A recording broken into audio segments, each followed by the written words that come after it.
ഞാൻ ഒന്നുകൂടി പറയാം. ഒരു മാധ്യമപ്രവർത്തകൻ എന്നുള്ള നിലയിൽ സത്യസന്ധമായി പറയൂ, ദിവസവും പത്രം തുറന്നാൽ ഏതെങ്കിലും ഒരു തീവ്രവാദി ഏതെങ്കിലും ഒരു നർക്കോട്ടിക് കേസിൽ പിടിക്കപ്പെട്ടാൽ അതിന്റെ കൂടെയുള്ള പെൺകുട്ടിയെ നിങ്ങൾ ശ്രദ്ധിച്ചോളൂ. അതൊന്നുകിൽ മേരിയായിരിക്കും, അല്ലെ അന്നമ്മയായിരിക്കും, അല്ലെ നമ്പ്യാരുകുട്ടിയായിരിക്കും, അല്ലെ നായരുകുട്ടിയായിരിക്കും. എന്തുകൊണ്ടാണ് അത് അങ്ങനെ വരുന്നത്? ഉറപ്പാണ് കരിമ്പുങ്ങാലേ, ഇന്നത്തെ കവല സത്യം ഉണ്ടാ, യാഥാർത്ഥ്യമാണെന്നല്ലേ നീ മാറ്റി പറയത്തില്ലല്ലോ. മുറുക്കെ പിടിച്ചിരുന്നോണം. ഞാൻ വായിക്കാൻ പോവാണ്. ഇത് ജനൻ ടിവിയിലെ വാർത്തയാണേ, സ്ക്രീനിലോട്ട് നോക്കിയോ. ലഹരി നൽകി വിവാഹ വാഗ്ദാനം നടത്തി കൊച്ചിയിൽ വിദ്യാർത്ഥിനിയെ 20 ദിവസം പൂട്ടിയിട്ടു പീഡിപ്പിച്ചു. പ്രതിയുടെ പേരെന്ന് അറിയോ? അബ്ദുൽ ജബ്ബാർ എന്നല്ല, പ്രതി റിക്സൺ പിടിയിൽ.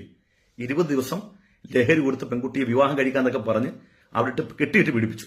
അവന്റെ പേര് റിക്സൺ. ഈ ഒരു മാസത്തിനിടയിലുള്ള ലിസ്റ്റായി വായിക്കുന്നത്.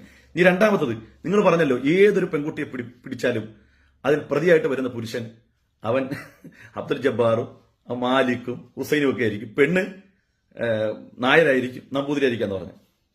ഇതൊന്നുമല്ല. ഇനി ഒരു യുവാവിനോടൊപ്പം പിടിച്ചത് സ്വന്തം അമ്മേനെയാണ്.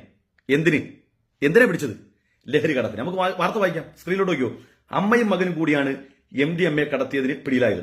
കൊല്ലം അഞ്ചലിലാണ് സംഭവം. നാട്ടിലെ യുവാക്കളെ ഇതിൽ നിന്നും രക്ഷപ്പെടുത്താൻ പാടുപെടുമ്പോഴാണ് ഒരമ്മ മകനും സുഹൃത്തുമായി ചേർന്ന് രാസലഹരി വിൽക്കുന്നത്. ഇത്രയും വായിച്ചപ്പോൾ നിങ്ങൾക്കൊരു കൗതുകം ഉണ്ടാവും, ഇത് വല്ല ജമീലാക്കാണോ? അഞ്ചൽ സ്വദേശിനി ലീന ജേക്കബാണ്. എന്റെ ദൈവമേ, ലീന ജേക്കബാണ് മകനുമായിട്ട്.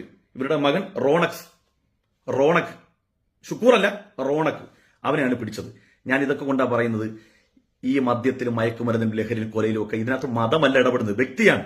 ഇനി മതമാണ് ഇടപെടുന്നത് നിങ്ങൾ പറഞ്ഞ ഓരോ വ്യക്തിയുടെ ലിസ്റ്റ് ഇങ്ങോട്ട് വായിക്കും, ഇതിലൊക്കെ നിങ്ങൾ മതം പറയണം. കട്ടപ്പന CA ആണെന്ന വ്യാജനെ പ്രായപൂർത്തിയാകാത്ത പെൺകുട്ടിയുമായി ലോഡ്ജിൽ മുറിയെടുത്തു. പാസ്റ്റർ പിടിയിൽ. കന്നഡി ബാ, നമുക്ക് മതം കലക്കാം, ബാ. ഇനി അതിലും രസകരമായ മറ്റൊരു സംഭവമുണ്ട്, നോക്കൂ. ഇനി സ്ക്രീനിലേക്ക് വരുന്നത് നിഖിലയാണേ. മുമ്പ് കഞ്ചാവ്, ഇത്തവണ മെത്താഫിറ്റമിൻ. നിഖില വീണ്ടും പിടിയിൽ. എത്ര തവണ പിടിച്ചു പെൺകുട്ടീനെ?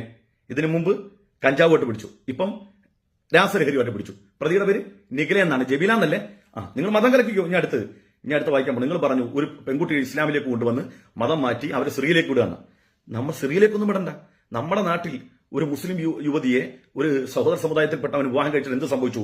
ആത്മഹത്യക്ക് ശ്രമിച്ച യുവതി മരിച്ചു. പെരിഞ്ഞനം കൊറ്റളം സ്വദേശി കൊല്ലാട്ടിൽ അമലിന്റെ ഭാര്യ അഫ്സാൻ 21. ഇവിടെ നിങ്ങൾ പെട്ടെന്ന് നിങ്ങളുടെ മനസ്സിൽ ഒരു ചിത്രം കൊണ്ടുവന്നേ.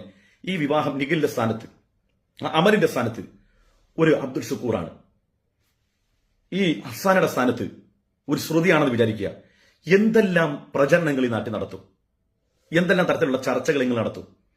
ഇതെല്ലാം ഈ ഒരു മാസക്കാലയിലൂടെ സംഭവിച്ചതാണ്. ആർക്കെങ്കിലും എന്തുണ്ടോ? ഞങ്ങൾ ഇതൊക്കെ കാണുമ്പോഴും ഇതൊക്കെ അവരവന്റെ വ്യക്തി വൈകല്യമാണെന്ന് മനസ്സിലാക്കാനുള്ള മൂള ഞങ്ങൾക്കുണ്ട്.